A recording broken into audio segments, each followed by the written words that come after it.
Pues miren, cero sorpresas.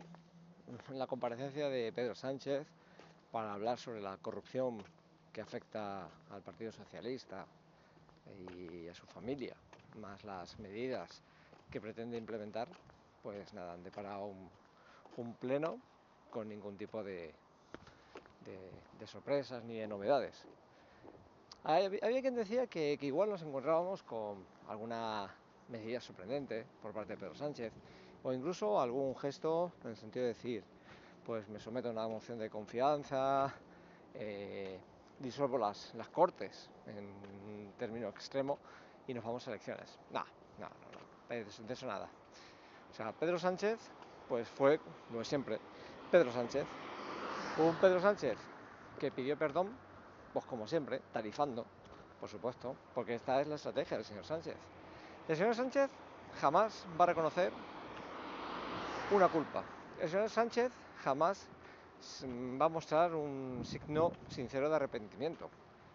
Como le han dicho, usted a todas estas comparecencias que hizo anteriormente en la sede del PSOE, usted lo que le echó fue kilos de maquillaje, real y ficticio. O sea, porque no se puede tener la cara más dura. O sea, en un pleno donde estamos hablando de la corrupción del Partido Socialista, nos viene el señor Sánchez a sacarnos la corrupción o, sorpresa, de los mandatos de M. Rajoy o del señor José María Aznar. Miren, vamos a ver, ¿que ha habido casos de corrupción en el Partido Popular? Por supuesto que sí, que duda cabe. Pero, guste o no, al señor Pedro Sánchez, esos casos de corrupción han pasado por unos tribunales. Y quien ha tenido responsabilidad o ha estado pringado en las mismas, ha pasado por la cárcel. De hecho, hay algún cargo que todavía sigue penando entre barrotes. Se ha actuado con contundencia. Pero parece ser que, como siempre, la corrupción grave es la que hace el contrario, la del Partido Popular.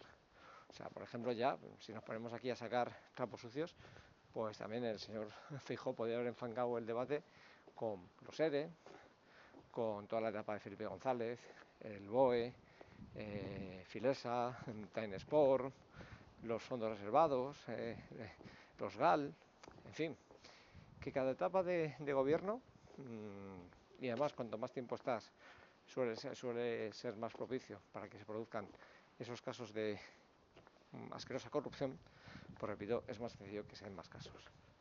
Pero yo insisto, que el señor Sánchez, al final, su estrategia fuese el y tú más, y mis casos, poco menos le faltó decir, mis casos de corrupción huelen a rosas y a flor de lavanda, pues hombre, ¿qué les diga? Me parece vomitivo. Y bueno, ¿y qué quieren que les comente de los socios de Pedro Sánchez? Pues lo de siempre. Por ejemplo, la llorona de Yolanda Díaz. O sea, ¿se puede ser más vomitivo? ¿Se puede ser más miserable de coger y politizar la muerte de tu padre con el cuerpo aún caliente, como quien dice? Porque hacía horas que el señor Suso Díaz había fallecido y todos decían, vaya hombre. Resulta que el pleno donde Yolanda Díaz va a zurrarle la badana a Pedro Sánchez, pues no va a poder estar, porque además es lo lógico, señores. Si te muere un padre, si te muere una madre, si te muere un hijo, si te muere incluso un hermano, hombre, en ese momento la política, vamos, la mandas al guano, una patadón y tente tieso. Pero no, curiosamente la señora Yolanda Díaz, de repente, antepone el trabajo a las obligaciones familiares. Y resulta que se presenta en el pleno. ¿Para qué? Primero para que la vieran llorar todos como una madalena, que es normal.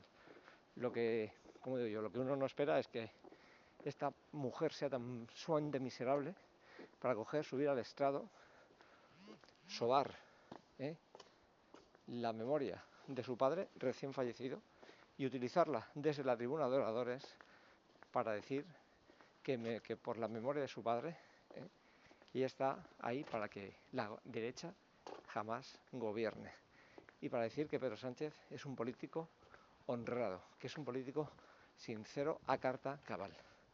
Repito, miserable a más no poder. Y ya, pues bueno, lo de Nogueras diciendo que la prórroga, Rufián diciendo que bueno, que si esto no se queda en tres golfos, pues que igual hay que forzar a Sánchez a que disuelva las Cortes.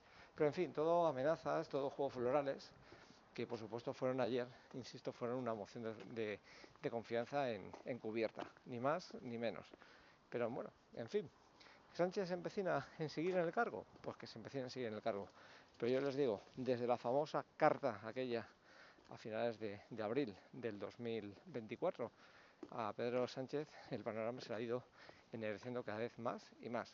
Y veremos a ver si, insisto, en las próximas semanas no se tiene que arrepentir de haber permanecido en el poder.